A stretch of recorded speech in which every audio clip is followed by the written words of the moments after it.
The killer then took a custom high-explosive bomb, grabbed his sniper rifle, attached the barrel and scope, loaded the bullets into the magazine, and a terrifying killing machine was formed. The man then aimed precisely at 8,000 meters into the sky. After slightly adjusting his breathing, he decisively removed the case.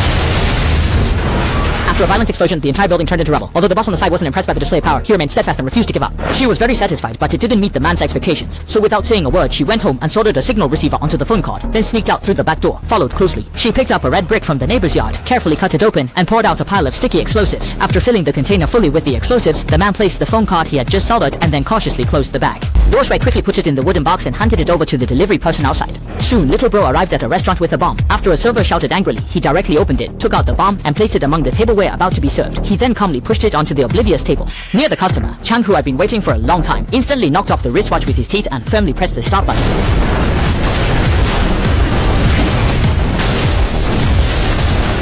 After a loud sound, the strong guy cautiously entered the dining room to investigate, only to find the target woman unharmed. Turns out she escaped the explosion by going out to buy milk tea. Seeing the strong man approaching, he asked for help, but the strong man didn't waste words and drew his gun. Just as he was about to send the woman to the side of the gas tank, it exploded. The woman evaded and quickly ran away. Strong guy quickly caught up and confronted the woman in an alley, but missed his shots. By the time he reached the crowded main street, he found out that Fubole had already been hit. Seeing this, the strong guy had to stop his chase and took out his phone to report the situation to his superior. Unexpectedly, the employer had already made arrangements. Little May quickly rushed to the street corner of the park. The spot was directly won by the colleague who bought access in advance. The unsuspecting girl followed him into the public restroom, but the next second her colleague pulled out a gun. The girl immediately defended herself. Unexpectedly, a colleague opened fire at me during the struggle. Before I could react, he had already handed me his gun and helped me out to a crowded place with my wounds. The crowd of onlookers quickly took out their phones and uploaded the video of Xiaomei attacking her colleague to social media. Xiaomei finally reacted, realizing she had clearly fallen into the other party's trap. But before she could understand the reason behind it all,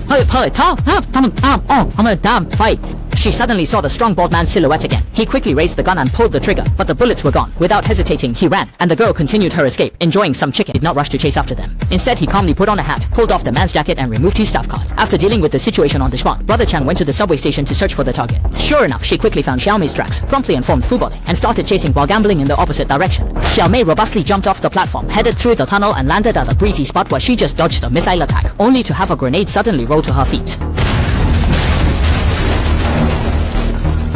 The killer, Brother Chang, slowly walked out, but just as he was about to attack Xiaomei, he was pierced by a sharp metal shot. Xiaomei seized the opportunity to escape outside. Realizing he couldn't get a signal on his phone, the strong guy wanting to continue the chase connects to the colleagues at the Archangel Agency after the escape. With the help of the other party, they reached the records room. When he pulled up the biologist's files, he discovered the name was an alias used by a terrifying figure. Whereas the goal on their side was to fill the crystal ball with toxic gas at Times Square on New Year's Eve. If they succeeded, hundreds of thousands of people in New York would be immediately endangered. Little May realized the severity and hurriedly boarded a flight to New York. When he arrived at Times Square, he immediately saw the dazzling light. At this moment, the biologist had finished patching up Xiaomei. In a hurry, he followed to see the opponent disappear into the elevator. In a rush, Xiaomei pulled out a gun and got the room number from security just as he ran out of the room. They broke in, but inside there was only one person and a bird. At that time, the expert had already arrived at the rooftop with Changke. Changke set up the sniper rifle on the wall and fixed the crystal ball in the distance using the scope. Once everything was ready, Changke signaled the expert to retreat first, but unexpectedly, the other side. But instead of listening, I insisted on staying here to witness. Brother Chang was strong, but was still taken down with one strike. As a top sniper, when he fired his gun, he never allowed any living thing nearby. Then he aimed at the crystal ball in the distance again. But just at that critical moment, I quickly reached the rooftop, raised my gun, and shot the thug's hand. The bullet missed the target. The thug's sword clashed with the flying knife, and the knife landed in my mouth. But just as he was about to unleash a second attack, Xiaomei charged again. The decision to finish her off was made instantly. As she was about to be killed, he suddenly took a step back.